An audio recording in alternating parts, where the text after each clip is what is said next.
그래도 이렇게 늦은 시간까지 이렇게 함께 해주신 여러분 감사드립니다. 그래도 아침에 보였던 얼굴이 또 안 보이는 분들도 또 계시네요. 예, 교대를 하시는 것 같아요. 아무래도 바톤 터치하고 너와 내 간다 이렇게 하시는 것 같은 그런 느낌이 듭니다. 그래서 우리가 멀리 떠나는 거예요. 사실은 아예 멀리 떠나서 1박 2박 3일 수련하면은 이제 거기서 꼼짝없이 이렇게 하는데, 이게 교회에서 하면 장점도 있고 또 단점도 또 있는 것 같아요. 단점 있는 건 또 장점도 있고, 또 그렇습니다. 그래서 어쨌든 이렇게 시간을 내서 함께 하신 여러분들을 축복합니다. 예, 오늘 따라서 한번 해보겠습니다. 나는 부활을 통해 십자가를 믿는다.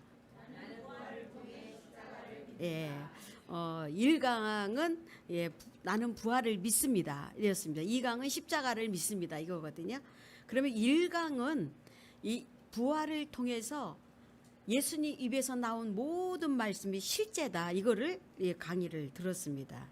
그러니까 다 실제이기 때문에 보이지 않는 세계를 우리에게 다 보이게 해주신 것이 부활인 거죠. 근데 이게 부활의 참된 의미를 모르면 오늘 2강은 십자가 의미는 알 수가 없어요.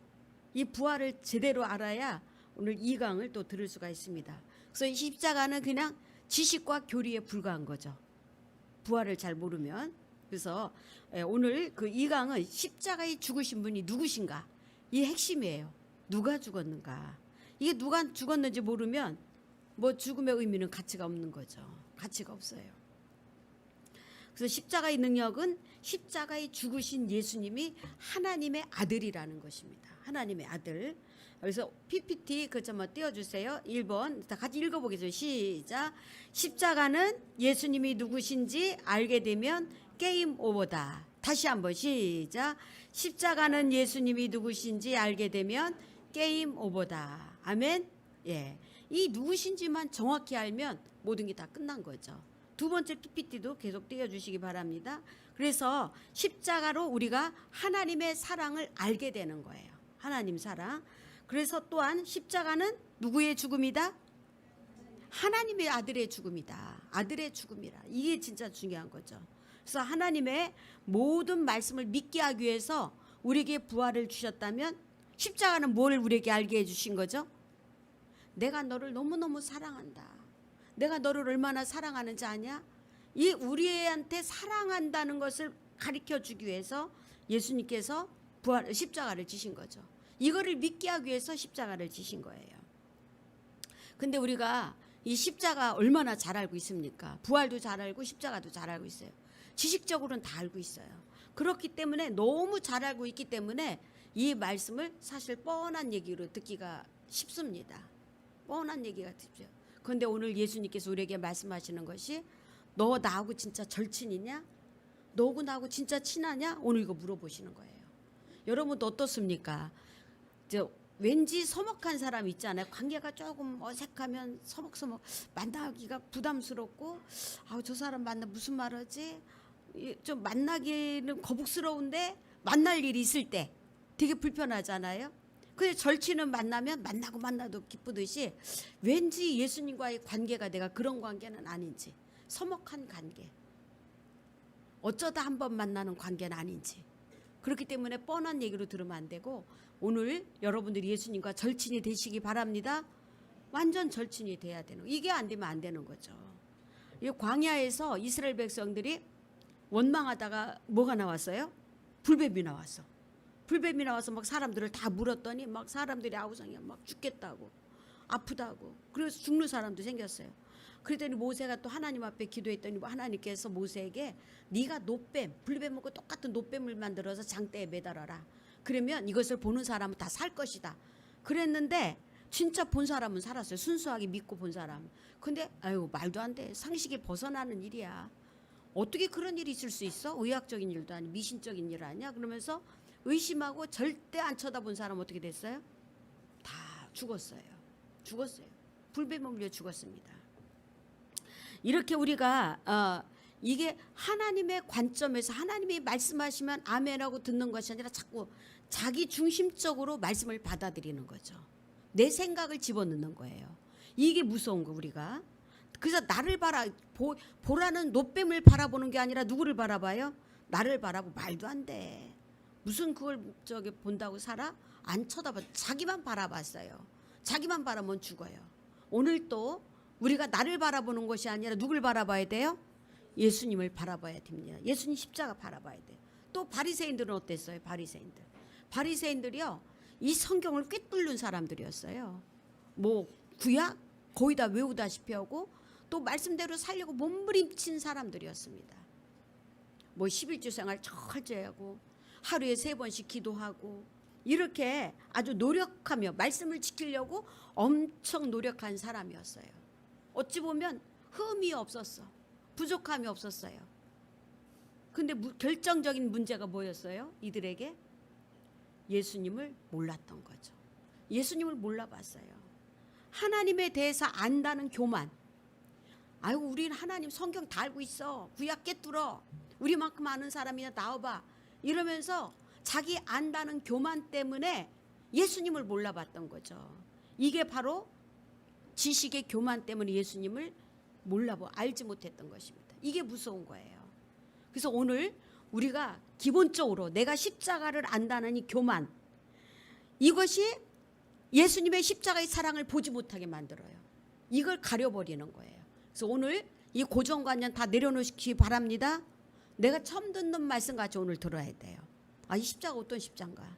저는요, 이번에 이게 설교 준비를 하면서 2강 설교 준비를 하면서 사실 저도 십자가 너무 잘 알잖아요. 이들에게 무슨 또 십자가에 어떻게 얘기를 하나, 어떻게 또 색다른 각도에서 설교를 해야 되나, 이 고민이 많이 됐어요. 근데 색다른 각도에서 할 수가 없었어요. 그래서 계속 똑같은 말씀. 근데 어느 시점에서 어느 영상을 보다가 제가 충격을 받았어요. 내가 하나님을 몰라도 너무 몰랐구나. 십자가를 몰라도 너무 몰랐구나. 이 충격을 받아서 이 설교 준비하는 내내 막 눈물이 나오는 거야. 자꾸 눈물이 나오는 거야. 그때 이게 뭐 감정적으로 십자가를 바라봤다는 뜻이 아니고 그 눈물은 금방 거쳤어요. 그래서 이제 설교 준비하는데 김미선 집사님하고 통화하는데 목사님 목소리가 이상해. 이 아침이라 그런가. 사실은 자꾸 눈물이 나와가지고 설교 준비하는데 그러다가 이게 통화를 하다 보니까 목소리가 아무래도 좀 이렇게 목소리가 이상해요 그러시더라고. 근데 어쨌든 간에 그것 감정으로 주님을 바라보라는 게 아니고 정말 예수님 하나님의 입장에서 이 십자가를 바라보니까 너무너무 충격이더라고요. 이게 너무너무 충격이었어요. 저는 십자가의 각도를 이번에 처음 그렇게 바라봤어요. 그래서 얼마나 내가 설교 준비를 하면서 정말 하나님 앞에 겸손하게 엎드리는 그런 시간이 되었던 것 같습니다. 우리 교재 11쪽에 보면 사도행전 2장 36절 우리 같이 읽어보도록 하겠습니다. 그런즉 이스라엘 온 집이 정령할지니 너희가 십자가에 못 박은 이 예수를 하나님이 주와 그리스도가 되게 하셨느니라 하니라. 저희가 이 말을 듣고 마음에 찔려 베드로와 다른 사도들에게 물어 가로되 형제들아 우리가 어찌할꼬 하거늘. 아멘. 자, 여기에 보면 사도들이 베드로와 제자들이 이 복음을 전했습니다. 예수님 부활하셨다. 예수님 살아나셨다 전하니까 유대인들이 어떤 충격을 받았어요? 충격을 받은 거예요. 충격을 받아서 어찌할꼬. 이거 큰일 났다. 어찌할꼬 뭐 무슨 뜻 같아요? 엄청 센 말 아닙니까? 이거 큰일 났다. 우리 큰일 났다. 이거 어떻게 하면 좋아? 아주 걱정하는 소리 아니에요. 어찌할꼬가. 왜 이렇게 놀랬어요? 이 사람들이. 이걸 본 거죠. 십자가에 죽었던 예수가 하나님이었어. 하늘에서 온 하나님이었다. 하나님의 아들이었다고. 그것도 우리가 죽였잖아 이거. 그러면서 우리는 이제 다 죽습니다. 하나님의 아들을 죽였는데 살아남을 사람이 어디 있겠는가. 그러면서 유대인들이 충격을 받고 어찌할꼬 했던 것입니다. 예수님이 누구신지 정확히 알았기 때문에 이렇게 큰 충격을 받은 거죠. 그래서 십자가는 하나님의 아들이 죽음이기 때문에 이 창조주 아닙니까? 하나님의 아들이 우리를 창조하신 분이에요. 창조주예요. 이분이 왜 죽어야 되느냐 이거죠. 이거 아무리 곰곰이 생각해도 이거는 보통 이게 충격이 아니더라고요. 왜 하나님이 도대체 왜 죽어야 되는가? 그것도 누구 때문에? 나 때문에. 나 때문에 죽어야. 왜 나 때문에? 이게 우리가 자꾸 이게 구세주 모두를 위해 죽었다 생각하니까 n분의 1로 생각하니까 십자가가 그렇게 와닿잖아요. 그러나 나를 위해서 나 때문에 죽었다고 생각해 보세요. 이 세상 사람들이 다 의인이고 나 혼자 죄인이라고 생각해봐. 그래도 예수님이 오셨을까? 오셨을까요? 오셨다는 거죠. 이 n분의 1로 생각하지 뭐 나와 1대1로 생각해 보세요. 내가 죄인이라 내가 지옥 가는데 예수님이 나 때문에 이 땅에 오셔서 나 때문에 대신 죽었다. 이거는 어마어마한 거죠. 그러면 그 하나님의 아들이 십자가에서 왜 이렇게 초라하게 왜 죽었는가? 왜 죽었는가? 세 가지 이유가 있습니다. 첫째는 제사함 때문에, 두 번째 옛사람의 죽음, 옛사람을 죽이지 않으면 안 되기 때문에, 셋째는 깨든지 자든지 우리와 함께 살기 위해서 십자가에서 죽으신 것입니다. 그러니까 하나님께서 이 땅에 오신 것은, 예수님이 십자가에 주신 것은 죄 때문에 하나님과 우리 사이에 거리가 생겼어요. 관계가 끊어져 버렸어요. 서먹한 관계가 되었어요. 원수가 되었어요. 그런데 그 죄 문제, 뭐 때문에 원수가 되었어요? 죄 때문에. 그걸 해결하기 위해서 오셨고, 두 번째는 하나님과 사귐이 끊어졌는데 그 사귐 끊어진 옛사람을, 이제 그 죄의 사람, 옛사람을 십자가에다 완전히 못 박기 위해서 오신 거예요. 나를 어떻게 하기 위해서? 완전히 죽여버린 거죠. 십자가에 나를 죽이는 거예요. 그래서 예수님이 죽으신 거예요. 예수님이 십자가에 죽을 때 나도 죽은 존재인 줄로 믿습니다. 이거예요. 나가 죽은 거예요. 그리고 세 번째는 뭐예요? 새로운 피조물. 옛사람은 죽고 나를 새로운 피조물로 만들어서 하나님과 함께 살게 하기 위해서. 옛사람하고 내가 하나님과 살 수가 없어요.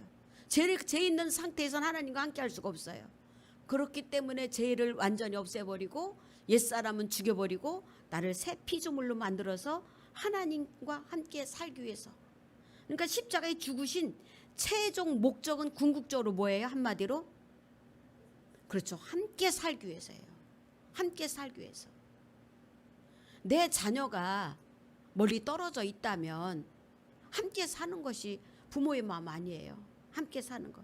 관계 회복이에요. 창조의 목적대로. 처음에 창조하신 목적대로 다시 한번 관계를 회복을 하자. 그래서 십자가에 죽으셨습니다. 그래서 새 피조물. 고린도후서 5장 17절에 보면 새 피조물, 그리스도 안에 있으면 새로운 피조물이라 이렇게 말씀하고 있습니다. 새 피조물이 뭐냐? 뉴크레이션. 이것은 하나님과 인격적 사귐을 가질 수 있는 존재가 되었다는 것을 말합니다. 누구와? 하나님과 이제는 서먹한 관계가, 네가 새 피조물이라면 이제 너와는 서먹한 관계가 아니야. 너와 얼마든지 절친하게 만날 수 있어. 편하게 만날 수 있어. 이걸 우리에게 말씀하신 것입니다. 그래서 십자가의 창조의 목적이 회복이 되었다는 거죠. 그러면 이제 좀 처음으로 또 돌아가서, 그러면 왜 우리가 죄에 빠졌죠? 창세기 3장 8절 한번 PPT도 있고 책에도 있습니다. 같이 보겠습니다. 그들이 날이 서른할 때에 동산에 거니시는 여호와 하나님의 음성을 듣고 아담과 그 아내가 여호와 하나님의 낯을 피하여 동산 나무에 숨은지라. 자, 여기 보니까 누구의 낯을 피했어요? 하나님의 낯을, 하나님의 얼굴을 피해서 숨었다고 그랬어요. 아담이 죄를 짓고 하나님의 얼굴을 피해서 나무 뒤에 숨어버렸습니다. 그래서 히브리어로 낯을 피하는 것은 어떤 뜻이냐면 인격을 무시하는 거예요. 인격을 무시하고 관계를 끊어버리는 것을 말합니다. 자기가 죄를 짓고서 하나님의 인격을 무시해버린 거예요. 무시해버리고 관계가 끊어졌으니까 이게 숨어버린 거죠. 이게 무서운 거 아니에요. 죄로 인해서 하나님과 사람 사이의 관계가 끊어진 상태를 이렇게 숨은지라, 이거 말하고 있습니다. 그 죄는 분리라는 뜻도 포함이 돼요. 분리, 죄는 분리. 서로 관계가 끊어진 뜻. 그래서 죄는 거룩한 하나님과 절대 함께 할 수가 없습니다. 함께 할 수가 없어요. 그래서 죄가 무서운 이유가 뭐예요? 죄가 무서운 이유가 사귐이 끊어지기 때문에 그래요. 사람과 사람 사이에도 신의를 지키지 못하고 신뢰를 잃어버리면 관계가 끊어지잖아요. 하나님과도 마찬가지예요. 죄가 무서운 이유, 이렇게 사귐이 끊어지는 거예요. 죄로 인해서 하나님과 관계가 끊어진 그 결과가 뭐 되었습니까?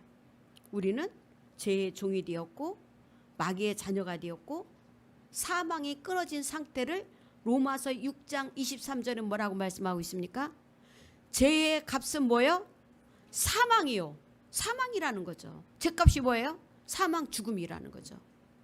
육신적인 죽음뿐만 아니라 영원한 죽음, 영원한 지옥을 우리에게 말씀하고 있습니다. 그래서 이 죄 문제를 해결하지 않고서는 하나님과 사귐을 가질 수가 없어요. 예. 그러니까 하나님과의 사귐이 끊어진 사람은 이 땅에 사는 동안도 마음이 평안이 없어. 항상 불안하고 매사에 걱정이야. 매사에 불만이고 매사에 감사가 없어요. 저는 이렇게 많이 그런 사람을 많이 봐요. 이렇게 제가 한 달에 한 번씩 방문하는 가정들이 있습니다. 가면 맨날 걱정이, 맨날 우울한 얘기, 맨날 걱정. 안타까워요. 저분이 예수님을 알았다면 얼마나 좋을까. 속으로만 기도하고 있어요. 불교라 전도도 막 강력하게 못하고 지금 뒤에서 기도만 하고 있어요. 물론 어떤 분들은 전도해서 영접하고 교회 나가는 분도 계세요 지금. 근데 이렇게 기도만 하고 안타까운 사람. 왜? 하나님이 없기 때문에 이 지옥의 삶을 살고 있는 거예요.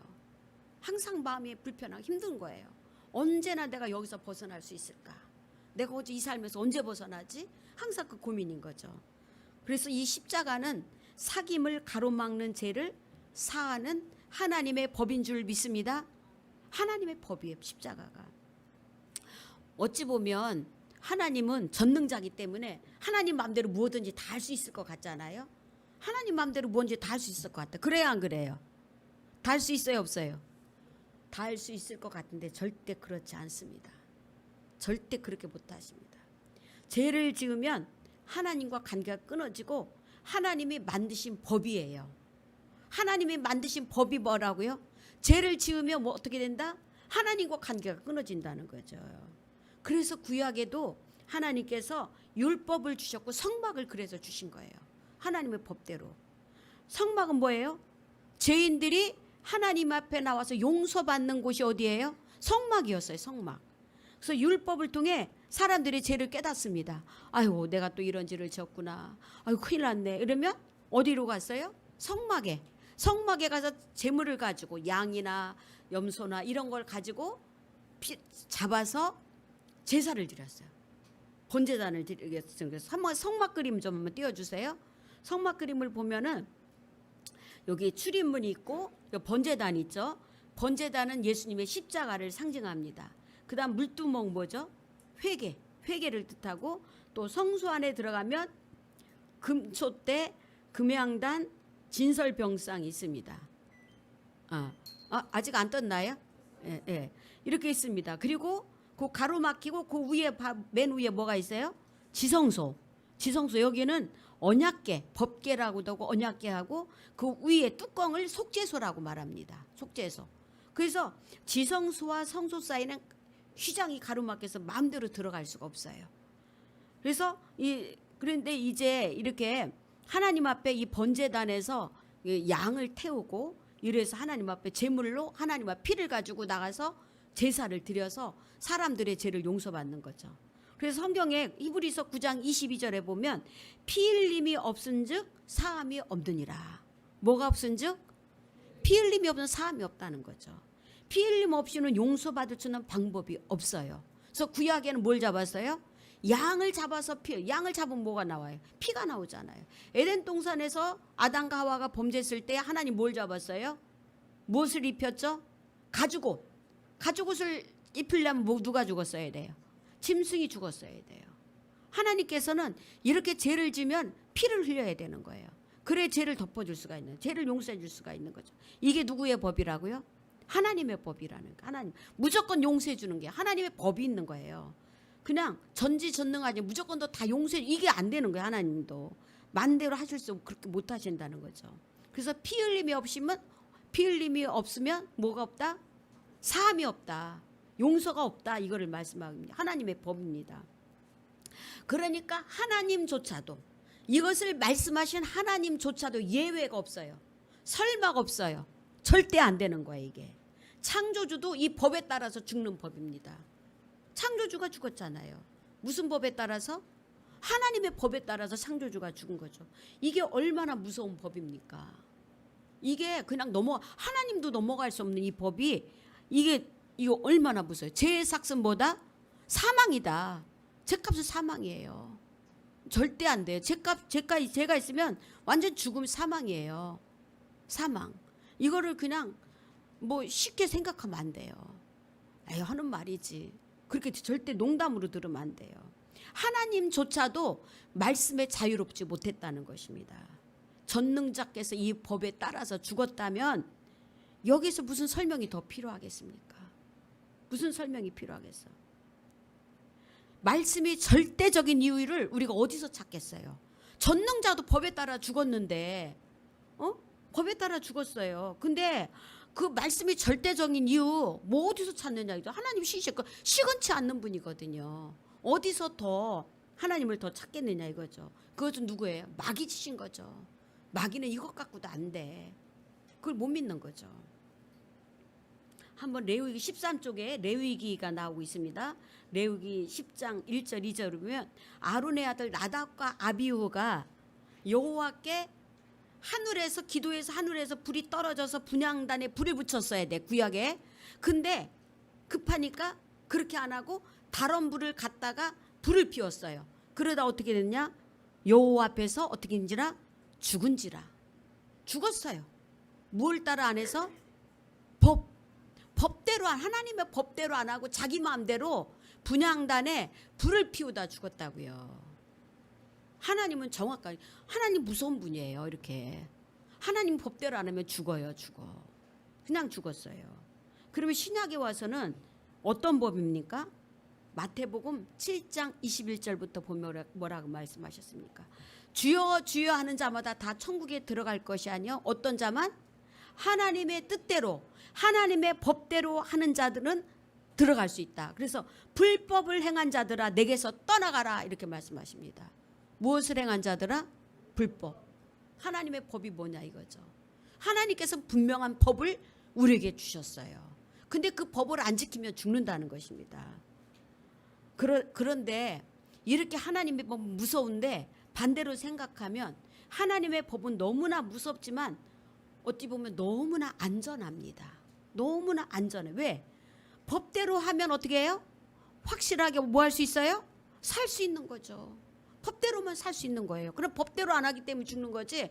법대로 하면 살 수 있기 때문에 이 하나님의 법은 우리가 지키는 사람에게는 얼마나 안전한지 모릅니다. 그 안에 있으면 아주 그냥 보호를 받는 치의 복권 안에 들어가는 거죠. 치의 복권 안에. 그래서 우리는 입술로 주여 주여가 아니라 법대로 믿어야 되는 줄로 믿습니다. 아멘. 예.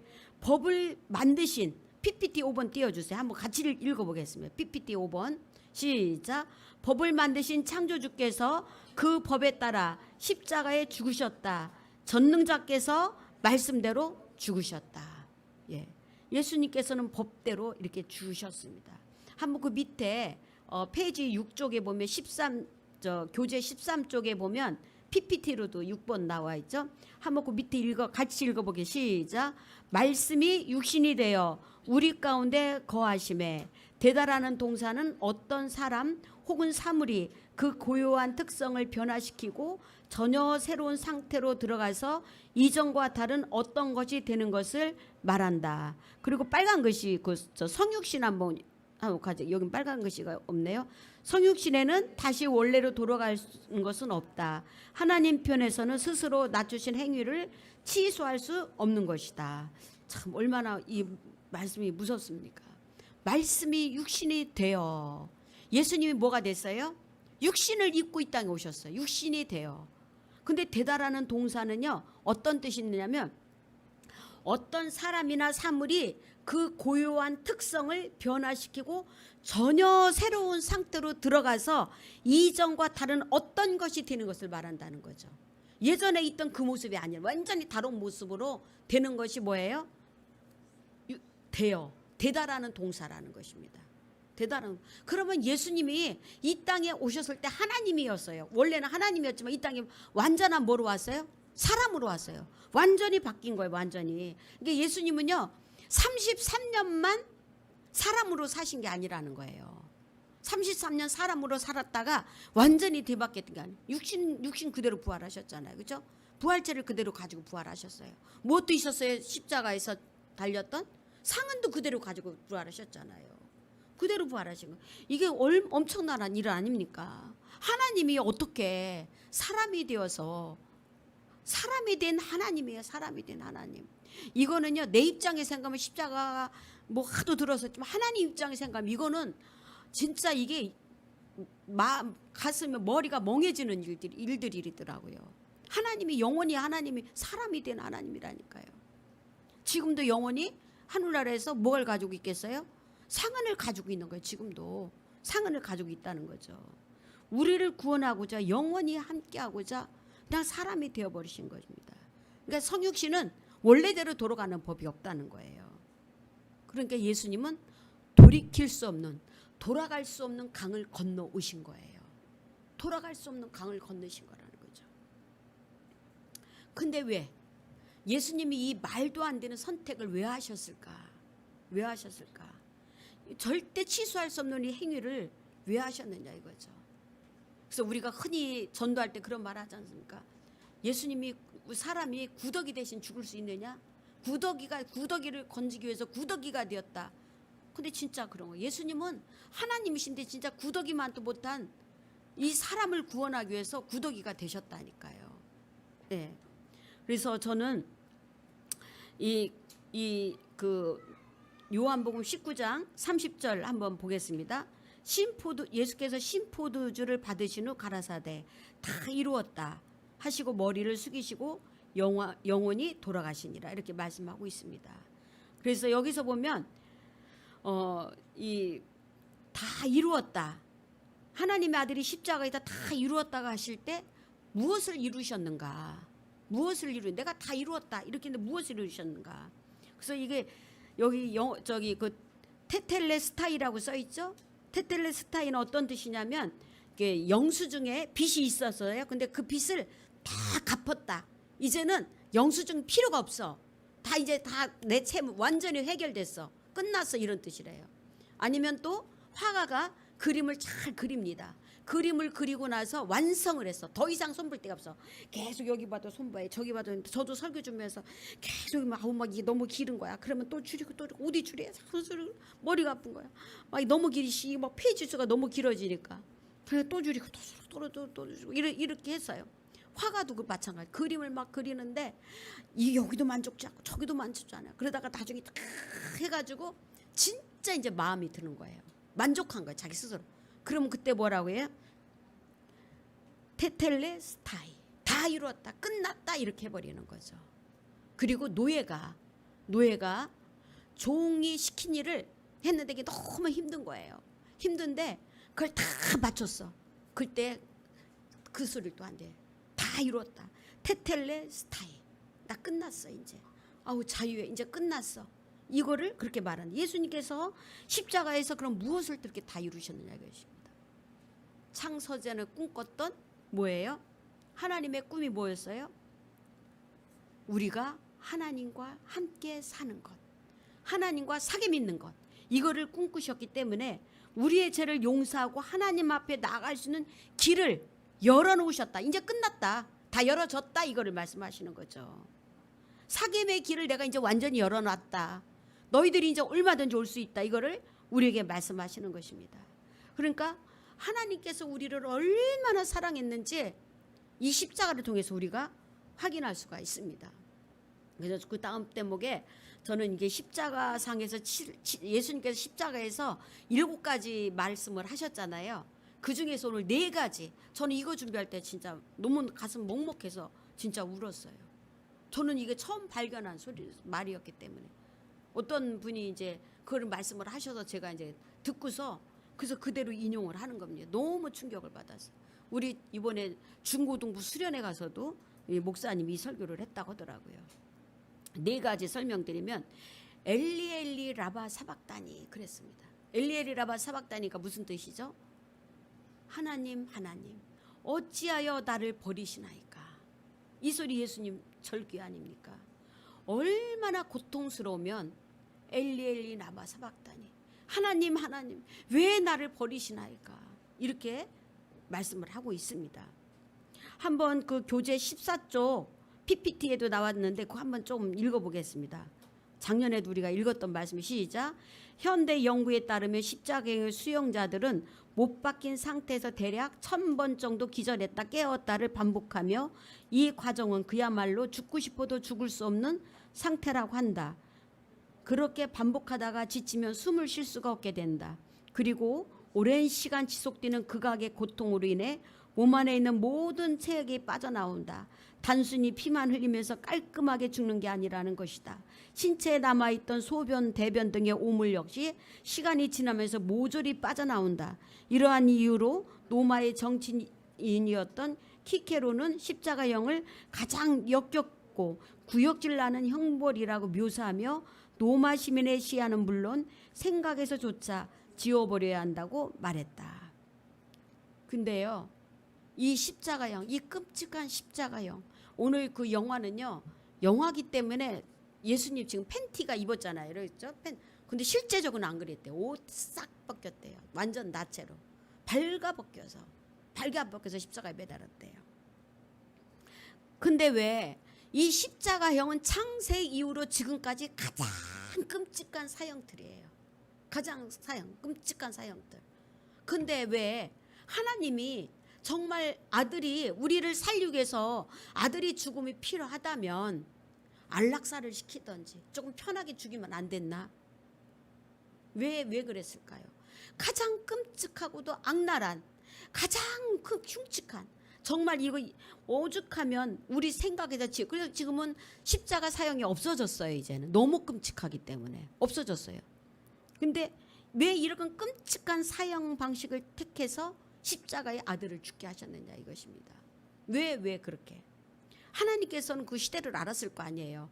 야, 요때 보내면은 좀 내 아들이 편하게 죽을 수 있을 것이다. 야, 요때 보면은 십자가 분명히 죽을 텐데 요거 피할까? 이런 생각도 하시지 않았겠는가? 근데 가장 극악의 그 십자가의 사형을 당할 그 시점에 왜 보내셨느냐 이것입니다. 응? 왜 그러냐면 우리가 하나님의 사랑을 보여달라고 하는데 보여줄 방법이 없는 거예요. 내가 너 사랑해. 근데 말로만 안 되는 거죠. 가장 비참한 이 가장 끔찍한 사형 방식을 택해서 예수님을 내어줬던 것은 왜냐하면 우리가 사랑을 요구하는데 그걸 보여주기 위해서 내가 이렇게 너희를 사랑했다. 이 정도로 내 아들을 죽음에 내어주기까지 너를 그렇게 사랑했다. 이거를 말씀하고 있는 것입니다. 예수님이 직접 그 많은 피도 다 흘렸고 사실 아까 요 네모칸에서 읽었지만 막 그냥 오물 그 대변 소변이 나도 모르게 그냥 줄줄줄줄 쏟아지는 거죠. 몸 안에 있던 체액들이 다 빠져나오고 얼마나 수치스러웠겠습니까? 그런가 하면은 이제 그 예수님이 직접적인 사인은 뭐냐면 심장 파열이래요. 심장 파열. 심장이 터졌어. 근데 우리가 사랑과 사랑끼리에도 너무 사랑하는 사람이 있으면 뭐라고 말하죠? 심장이 터질 것 같다 하죠. 너무 사랑하면 나 심장이 터질 것 같아. 이렇게 말하잖아요. 근데 예수님이 심장 파열이 사인이에요. 왜 그래요? 우리를 얼마나 사랑하셨습니까? 내가 너 때문에 심장 파열. 사인이 심장 파열이래요. 그러니까 말로만 사랑한 것이 아니라는 것입니다. 예수님은요, 이렇게 육체적인 고통뿐만 아니라 이 심적인 고통도 이루 말할 수 없습니다. 그러니까 십자가 형벌은 사형수에게 아주 모멸광과 수치심을 아주 심어주는 무서운 사형법이라는 거죠. 아주 부끄럽게 말할 수 없는 부끄러움. 이게 얼마나 정말 수치스럽고 모멸감을 느끼겠습니까? 그리고 또 숨을 쉬게 해서는 어떻게 해야 되냐면 이 발이 묶였었잖아요. 모세 밖에서 숨을 한번 쉬려면 이 발을 이렇게 들어야만 숨을 쉴 수 있대요. 그때의 고통은 이루 말할 수가 없다는 거죠. 근데 그냥 죽으면 괜찮은데 기절했다 깨면 또 사람이기 때문에 나도 무의식적으로 또 숨을 쉬어야 되니까 이렇게 들어 올린다는 거죠. 그러면 그 고통 이루 말할 수가 없다는 거죠.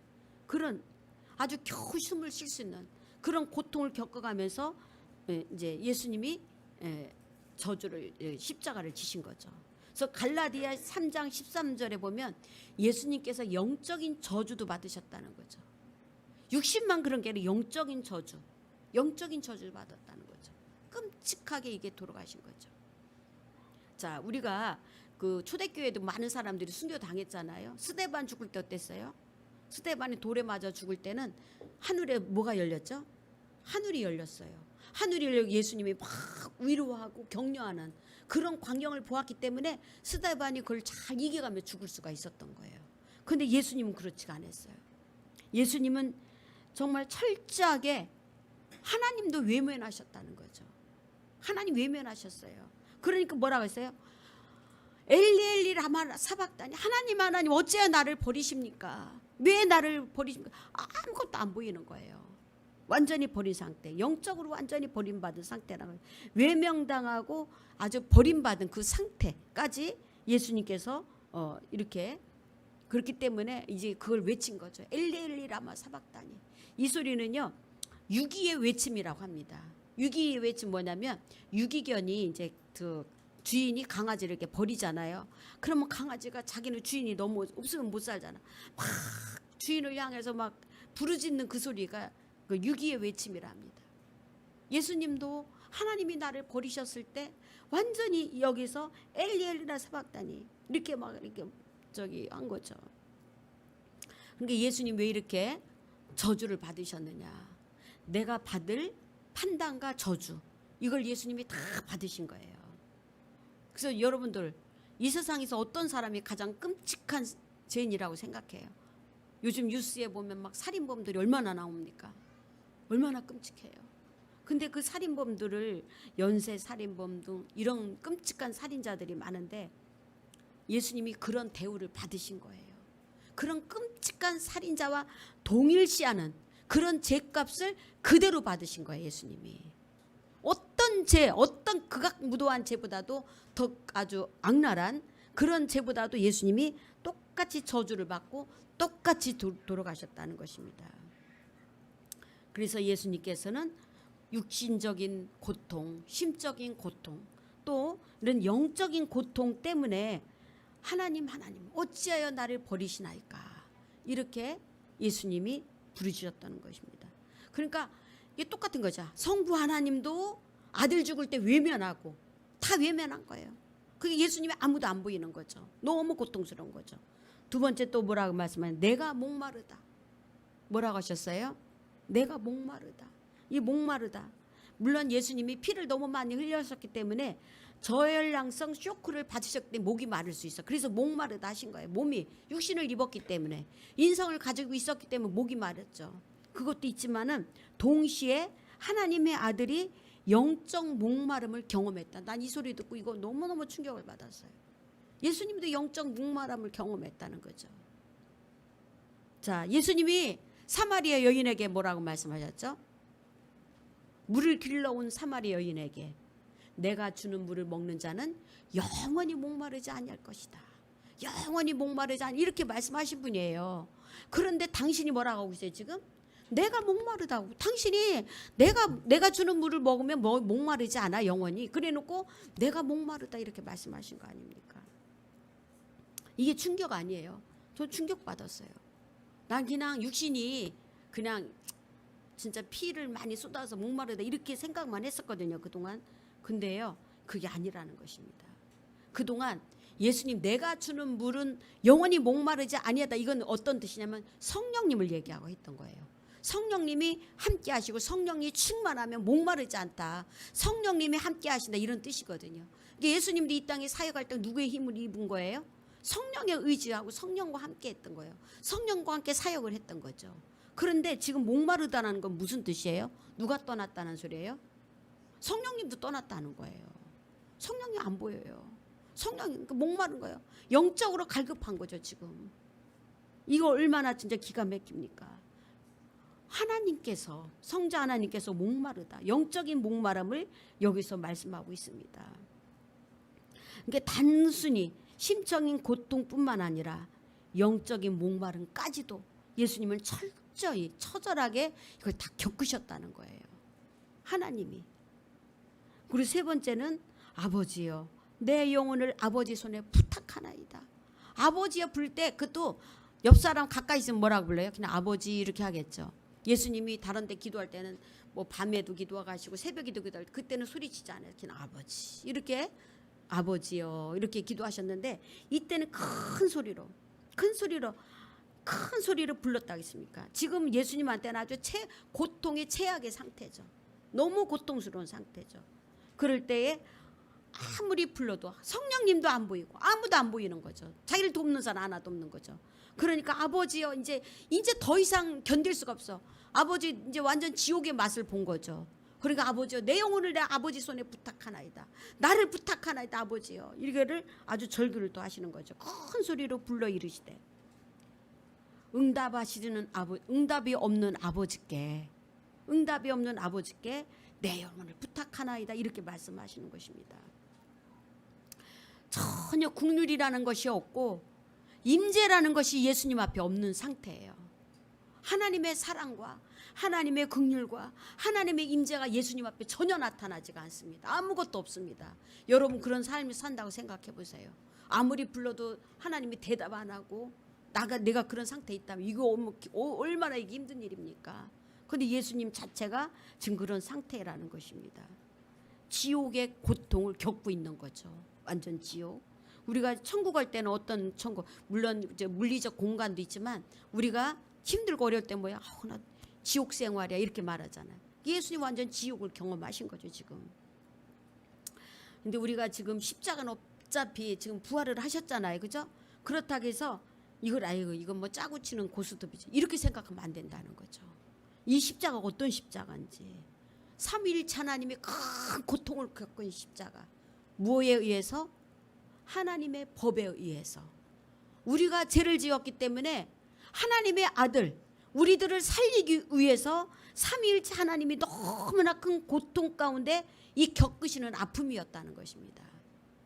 아까도 일부 공목사님 얘기했지만 자녀가 아플 때 어때요? 내가 죽는 게 낫지. 이런 마음이 들지 않습니까? 하나님 입장에서는 아들을 내어주는 그 아픔, 아들을 철저하게 버리는 이 아픔이 이루 말할 수 없는 거죠. 그동안은 다 십자가를 내 입장에서만 생각했어요. 근데 누구 입장에 생각해야 돼요? 하나님 아버지 입장, 성령님의 입장, 예수님의 입장에서 생각해 보니까 이거는 너무너무 진짜 이거는 감당이 안 되는 일이더라고요. 아버지 입장에서 생각하면. 그리고 다 이루었다. 아까 말했듯이 테텔라스타이. 이게 뭐라고 그랬어요? 영수증에 빛을 다 깎고 다 지불했다. 끝났다. 이걸 말하고 있습니까? 무엇을 다리고 무엇을 끝내느냐? 우리의 용서. 하나님의 법대로 우리가 죽어야 되는데 대속 제물로서 십자가에 죽으시고 우리가 용서의 길이 열렸다는 것입니다. 하나님의 십자가 없이는요, 우리가 아무리 수백 번 잘못했다고 회개해도 이게 소용이 없는 용서 받지 못합니다. 용서 못 받아요. 하나님께서 죄인을 용서할 수 있는 길은 오직 뭐밖에 없어요? 예수님의 십자가밖에 없다는 거죠. 사랑이 많아도 우리 용서해 줄 수가 없어요. 법대로 용서해 주는 것입니다. 그러니까 우리는 그냥 용서받은 게 아니라 뭐의 대가로? 예수님의 십자가의 죽음의 대가로 우리가 용서받은 거예요. 이거 엄청난 거죠. 이게 엄청난 거죠. 그래서 하나님께서 죄인을 용서할 수 있는 유일한 길은 오직 십자가밖에 없습니다. 그래서 우리가 이제는 지성소로 들어갈 수 있는 길을 하나님이 열어놓으신 거예요. 자, 구약 성경에 아까 그 성막을 보면은요, 지성소와 성막 여기 사이에 뭐가 있었다 그랬죠? 휘장이 있었는데 이게요 얼마나 두꺼운지 이렇게 손을 이렇게 합힌 두께만큼 두껍대요. 근데 이게 양쪽에서 황소가 잡아다녀도 안 찢어지는 그런 휘장이에요. 왜 이걸 이렇게 해놨느냐? 이 지성소는 너무 하나님이 임재하시는 곳이, 하나님이 여기 오셔요. 그러면 하나님은 거룩하시기 때문에 죄인인 사람들이 이게 들어왔다가 그 자리에서 즉사하는 거예요. 그 자리에서 죽었어요. 왜? 하나님의 법이에요. 죄가 있으니까 살 수가 없어요. 그러면 뭐 제사장들도 이제 만약에 이게 지성소 이제 들어가서 법궤 위에 속죄소가 있다고 있잖아요. 1년에 한 번씩 대속죄일에 여기 짐승을 잡아서 피를 뿌립니다. 제사장이. 레위기 뭐 7번 뿌리고 뭐 몇 번 뿌리고 이러면서 피를 뿌려요. 속죄소에. 이거 누구 보라고 뿌리는 거죠? 하나님 보시라고. 이 피를 보고 우리 백성들이 제 용서에 뿌리는 거예요. 근데 뿌리는데 만약에 이 제사장이나 여기 들어간 사람이 죄가 있으면 어떻게 돼요? 그 자리에서 죽어요. 그래서 들어갈 때 아이고 죽었네 하고 들어가면 또 죽고 또 죽는 거죠. 그러니까 못 들어가는 거죠. 그래서 어떻게 했냐? 허리에다가 끈을 매달았어요. 끈을 매달고 에봇 그러니까 가운 거기에다 방울을 달아서 딸랑 걸어다니는 소리가 나도록 그래서 딸랑딸랑 걸어다니면 지금 이제 속죄수에 피를 뿌리고 제사를 드리고 있구나 이거를 밖에서 알 수가 있어요. 근데 소리가 안 나. 그럼 뭐예요? 죽은 거죠. 죽으면 시체를 어떻게 돼요? 끈으로 잡고 다녀서 끌어냈던 거예요. 이렇게 하나님은 거룩한 하나님이기 때문에 죄인이 만날 수가 없는 거죠. 죄 있는 상태로. 근데 예수님이 십자가에 지시는 동시에 뭐가 어떻게 됐어요? 휘장이 위로부터 아래로 쫙 찢어졌다는 거죠. 하나님께서 길을 열어놓으신 거예요. 하나님이 찢으신 거죠. 이게 놀라운 거죠. 이 거룩한 하나님이 이제 네가 지성소에 나를 만날 수 있는 산 길이 열렸다 이거를 말씀하시는 거죠. 너희들이 살 수 있는 길이 열렸다. 예. 그래서 십자가가 사귐을 가능케 하는 줄로 믿습니다. 하나님을 만날 수 있는 길을 십자가를 통해서 열어진다니까요. 용서 받은 자만이 어디 들어갈 수 있어요? 지성소에 들어갈 수가 있는 거예요. 하나님 만날 수가 있는 거죠. 피를 가진 자만이 어디 들어갈 수 있어요? 지성소에 들어갈 수 있는 거죠. 이게 놀라운 것입니다. 그래서 히브리서 19장이 휘장은 곧 저의 육체니라 이렇게 말씀하고 있습니다. 예수님이 십계다 찢으신 육체예요.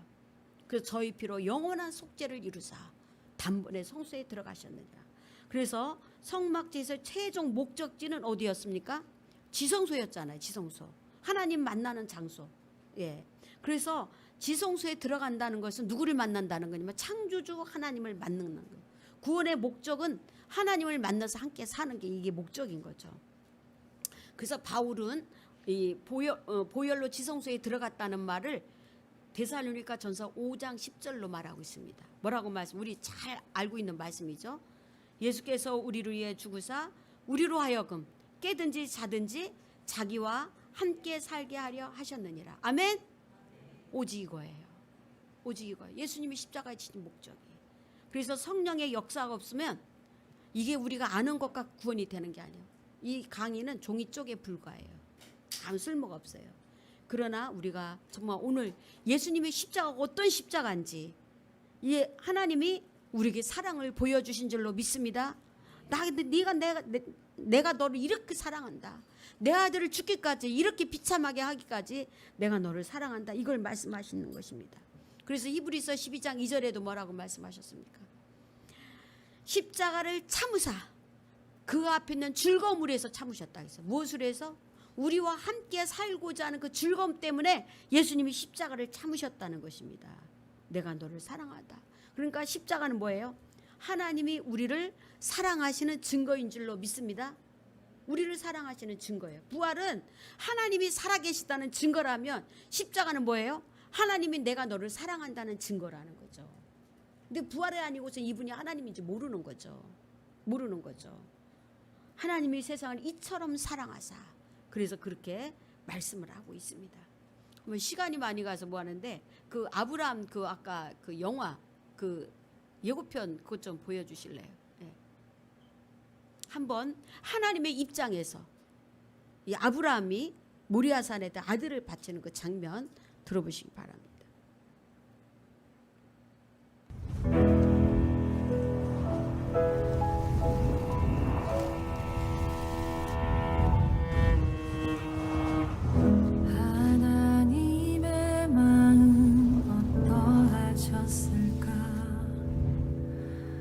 죽기 위해 떠난 아들을 보시던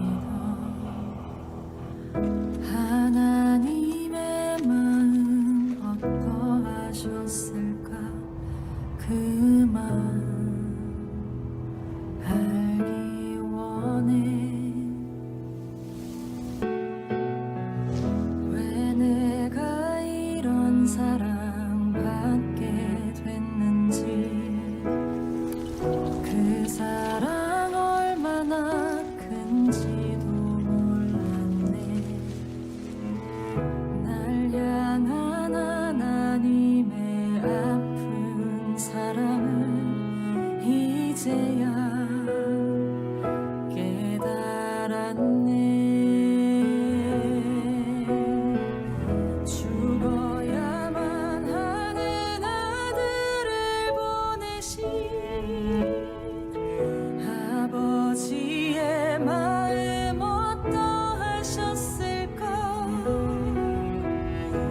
아브라함은 이삭을 잡아서 하나님 앞에 드리지 않습니까?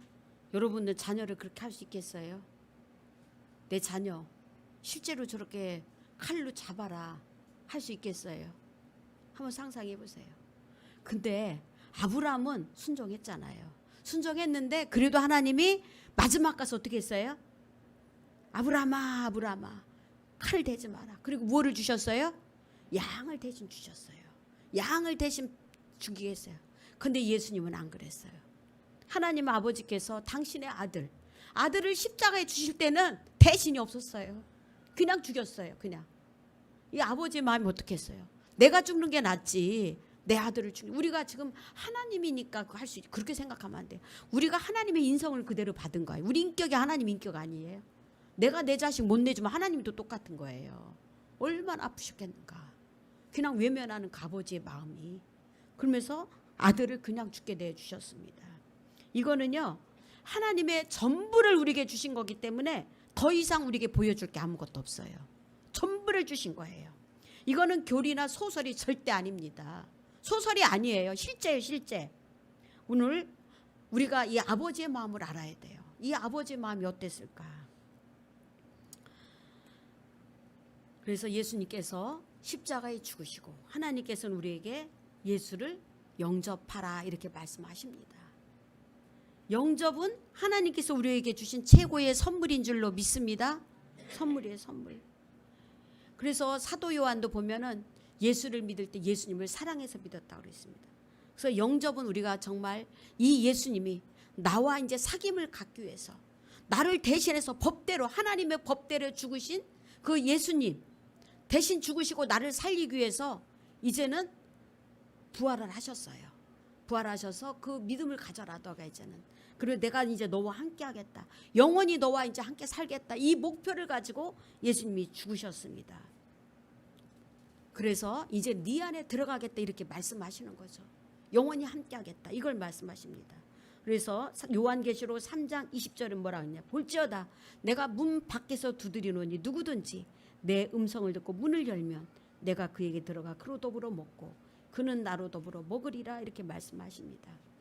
예수님의 복음은 그냥 사랑 그 자체입니다. 그 사랑 자체. 그래서 오늘 내 입장에서 영접은 구원이고 제사함 받는 거지만 천국 가는 것뿐이었는데 하나님 입장에서 어떻습니까? 영접은 죄로 인해 원수에게 빼앗겼던 자녀를 드디어 다시 품에 찾는 날인 줄로 믿습니다. 아멘. 우리는 구원받고 천국 가는 하나님 입장에서는 이게 놀라운 거예요. 내가 영접만 하면 내가 너와 함께 예수님 내가 주님과 함께 하겠습니다. 이 고백을 하면 이제는 그 마귀의 자녀였던 우리를 다시 한번 찾아오는 거예요. 내 자녀로 찾아오는 그 하나님의 기쁨이 되는 거예요. 이걸 원하셨던 거죠. 그래서 복음은 예수입니다. 예수님은 즉 사랑입니다. 사랑. 복음, 예수 사랑 똑같은 거죠. 그래서 복음은 예수와 같은 거고 예수님은 사랑입니다. 그래서 복음 여정을 한마디로 말하면 사랑인 거죠. 사랑. 하나님께서 사랑, 하나님 사랑. 오늘 예수님께서 못자고 난 손으로 우리를 놓고 하면서 복음의 여정을 말씀하고 있습니다. 내가 여기까지 오기 위해 하늘의 영광을 포기하고 사람이 되었다. 내가 십자가에서 1000번 정도를 기절했다 깨기를 반복했다가 죽었다. 그리고 부활하여 내가 누구인지 내가 너를 얼마나 사랑하는지를 믿을 수 있게 하였다. 내가 왜 하늘에서 마음까지 오게 되었냐면 그 이유는 내가 너의 아버지이고 너는 나의 아들이기 때문이란다. 그래서 너희 안에 들어가서 영원히 함께하고 싶구나. 이렇게 말씀하시는 것입니다.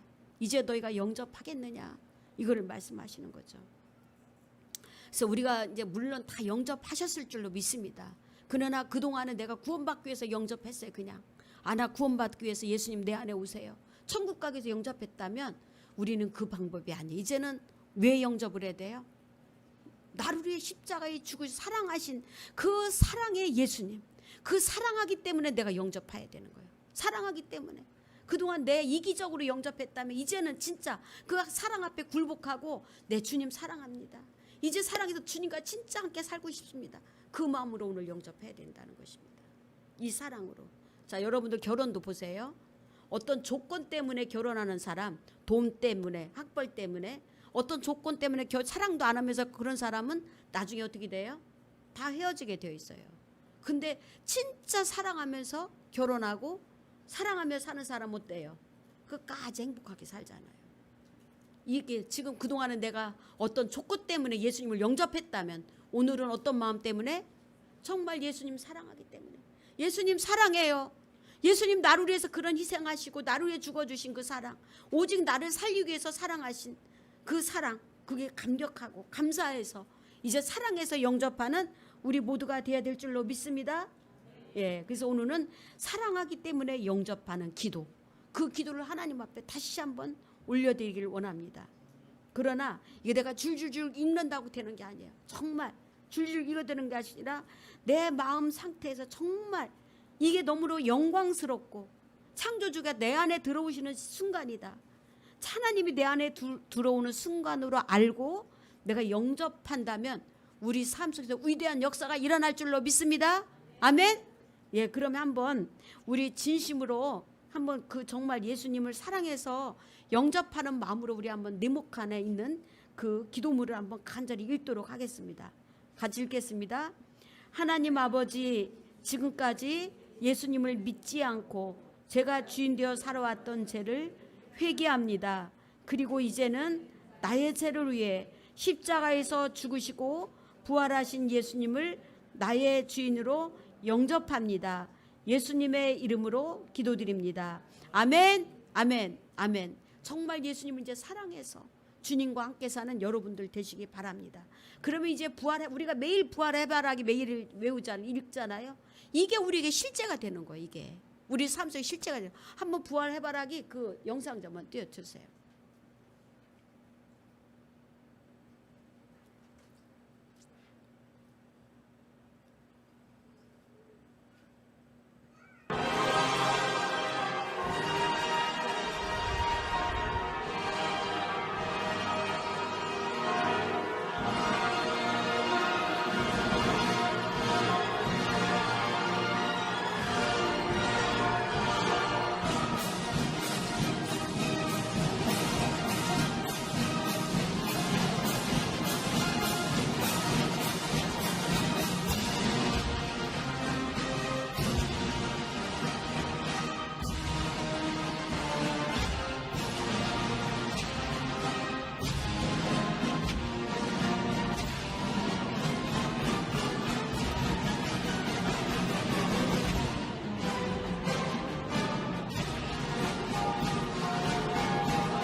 아멘. 박수. 영광 박수. 자, 얼마나 감격스럽습니까? 이제는 우리는 정말 그 창조주 하나님과 함께하는 삶입니다. 그래서 우리 공동체는 이제는 새로운 믿음의 출발선상에 서는 우리 모두 되기 바랍니다. 그동안은 내가 구원받기 위해서 예수 믿었다면 이제는 정말 주님을 사랑해서 믿는, 주님과 함께하는, 그래서 이 부활의 해바라기 복장, 이게 다 내 것이 되는 거예요. 영접, 함께 사는 삶, 또 재림, 날마다의 신앙, 순종, 이게 다 풀어지는 거, 연결이 되는 거, 다 연결, 하나가 하나로 뭉쳐지는 거죠. 그래서 부활로 예수의 말씀을 실제로 믿는 믿음과 또 십자가의 사랑으로 영접해서 날마다 사랑으로 예수님과 함께 사는 우리 초대교회 신앙으로 회복되시길 바랍니다. 아멘. 예. 그래서 마지막으로 PPT 16번 틀어주세요. 그리고 제1강이 뭐예요? 제1강 부활. 제2강이 뭐예요? 십자가. 또 제3강은 사귐. 이게 도미노처럼 그냥 넘어지는 거죠. 우리 이번 수련회가 이렇게 다 되길 바랍니다. 아멘. 예, 우리 다 같이 기도하며 나가도록 하겠습니다.